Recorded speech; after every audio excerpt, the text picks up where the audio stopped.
पहले तो इस विपदा पर किसी का ध्यान नहीं गया।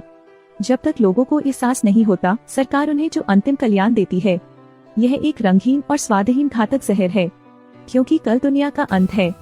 जहर से भरा तूफान पृथ्वी पर बह गया, लेकिन आज रात युवा परिवार अभी भी पुरानी परंपराओं को कायम रखते हैं।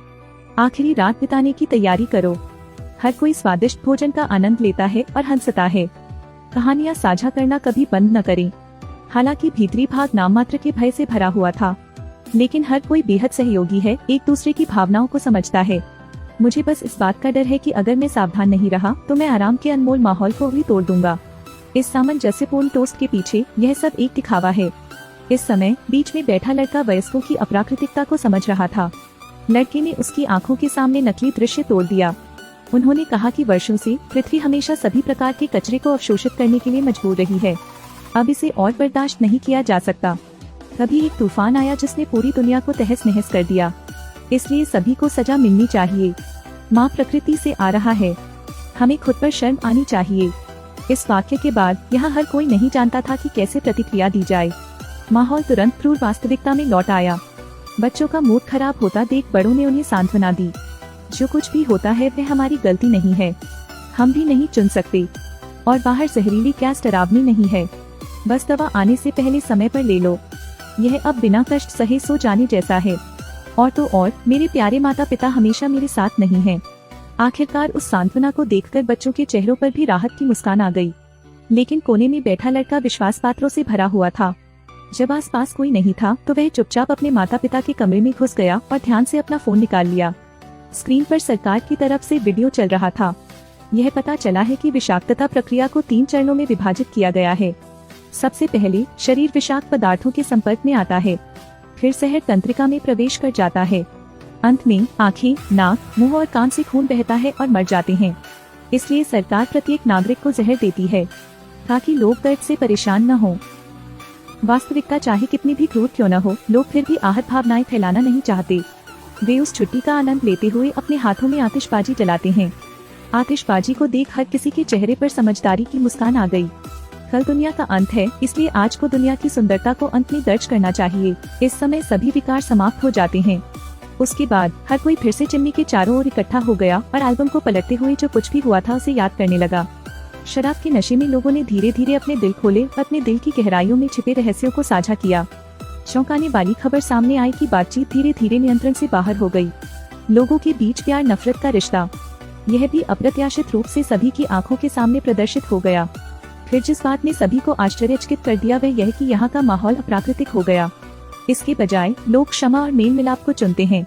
वे खड़े हुए और एक दूसरे को कसकर गले लगाया, माफी मांगी और एक दूसरे को सांत्वना देते हुए अपना अपराध व्यक्त किया। मृत्यु से पहले आखिरी रात में मनुष्य की अच्छाई सबसे बड़ी सांत्वना बन जाती है। आखिरी चीज है दोस्तों को अलविदा कहने में सक्षम होना।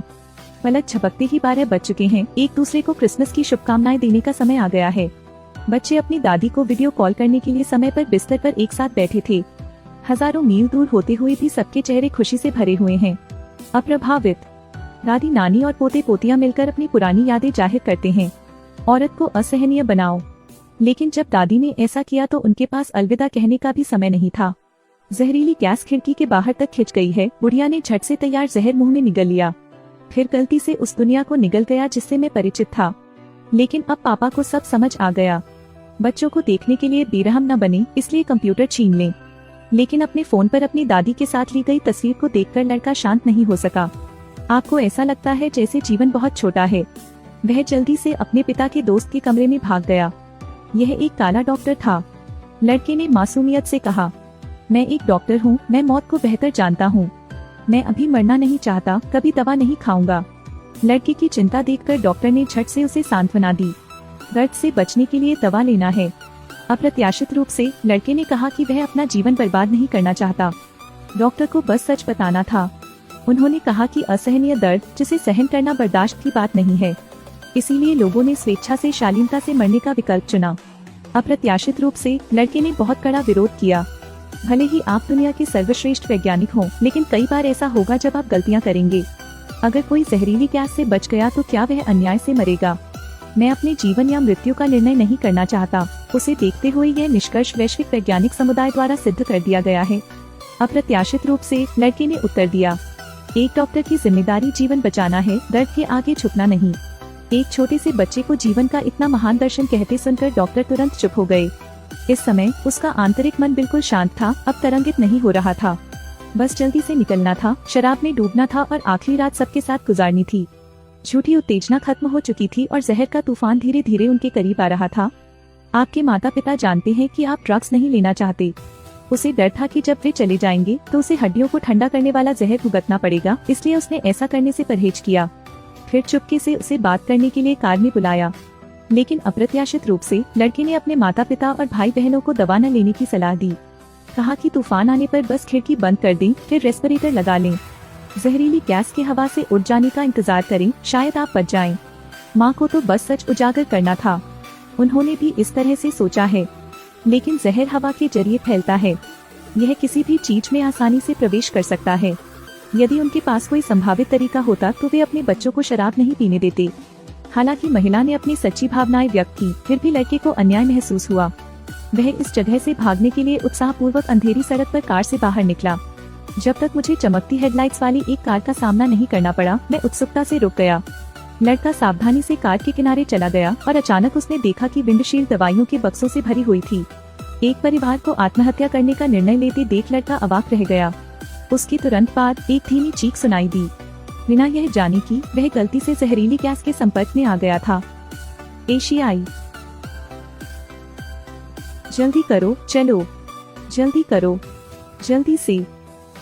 उस आदमी ने तुरंत परिवारों को तुरंत अपने कमरे में लौटने के लिए कहा। जब महिलाएं और बच्चे चले गए तो वह अपने दिल की कमजोरी को रोक नहीं सका और रोने लगा, क्योंकि वह केवल अपने दम पर ही इस संकट को झेल सकता है। बाहर के आतंकी दृश्य को देखना कठिन नहीं है। जीवन का अंतिम क्षण सामने आ गया। 3 आदमी एक दूसरे का हाथ पकड़कर एक दूसरे को गर्माहट देने की उम्मीद कर रहे हैं। इसके बाद एक दुखद अलविदा हुआ। परिवार की देखभाल की जिम्मेदारी उठाने के लिए हर कोई घर जाता है। तूफान करीब और करीब आता जा रहा है। डॉक्टर और उसकी प्रेमिका ने झिझकते हुए उन्हें आजाद करने के लिए दवा का डिब्बा खोला, फिर प्यार से एक दूसरे को दवा खिलाई। जीवन के अंतिम क्षण तक एक दूसरे को गले लगाते और चूमते रहते हैं। पड़ोस की महिला कांप उठी और आखिरी बार प्रार्थना की, फिर पीने के लिए जहर निकाल लें और फिर सोते हुए दोस्त को पिला दें। आगे मौत आने का इंतजार करो। नहीं है, लेकिन प्रति व्यक्ति केवल एक। नशे के कारण दोस्त को उल्टी होने का ध्यान नहीं रहा। कोई और रास्ता नहीं है, महिला केवल चुपचाप ही आ सकती है। उसने चुपचाप तेज चाकू उसकी कमजोर जगह पर घोंप दिया, जिससे उसकी मौत हो गई, क्योंकि तभी उसे दर्द नहीं सहना पड़ेगा। अपने मित्र के समझने की प्रतीक्षा करें। महिला का जहर काम कर गया है और देखते ही देखते उसकी सहेली भी उसके पास गिर पड़ी। 3 लोगों का एक परिवार शांति से एक साथ लेटा हुआ है। साथ रहकर ही ऐसा लगता है कि मौत इतनी डरावनी नहीं होती। तभी बेटी को अचानक अपनी पसंदीदा गुड़िया की याद आई। यह भी एक सदस्य है, तो वह जल्दी से उठकर नीचे चला गया। चिंतित पिता उठकर उसका पीछा करने ही वाले थे। अप्रत्याशित रूप से जहर ने काम किया, पैरों को नियंत्रित नहीं किया जा सका। बेटी के कमरे में लौटने का इंतजार कर रहे माता पिता, जो पहले से ही बिस्तर पर लेटे थे, चुपचाप चले गए। लड़की को इसका मतलब समझ नहीं आया। उसने उत्सुकता से खिड़की खोली और बाहर देखा। अप्रत्याशित रूप से दरवाजे के बाहर एक दृश्य देखा। डरी हुई छोटी लड़की बिस्तर पर चढ़ गई और अपने माता पिता के पास तब तक लेटी रही जब तक उसकी मौत नहीं हो गई। जहरीली गैस की चपेट में आया लड़का अभी अभी घर लौटा और उसे लगातार ऐंठन होने लगी। यह देखकर माँ ने झट से उसे अपनी बाहों में भर लिया। कई कराहों के बाद आखिरकार उसने असहनीय दर्द के कारण सांस लेना बंद कर दिया। अपने भाई की दुखद मौत को देखकर जुड़वा भाई को जहर उल्टी करने की धमकी दी गई। यह पुष्टि करते हुए कि बच्चों ने दवा ले ली है, माता पिता ने जल्दी से दवा का डिब्बा खोला और फिर घबराहट में उसे निगल लिया। अपने बेटे के समान दर्द से गुजरने का डर। फिर 5 लोगों का परिवार हाथ पकड़कर बिस्तर पर लेट गया और शुभरात्रि कहा। इससे पहले कि तूफान अनायास आए, जल्दी जल्दी दुनिया को विषाद से भरकर चले गए। तूफान तेज हो गया और आखिरकार आसमान फिर से साफ हो गया। सर्वनाश के बाद का क्रिसमस शुद्ध सफेद रंग से ढका हुआ है। दुनिया जीवन से भरपूर लग रही थी, लेकिन अब यह अतीत की हलचल नहीं थी।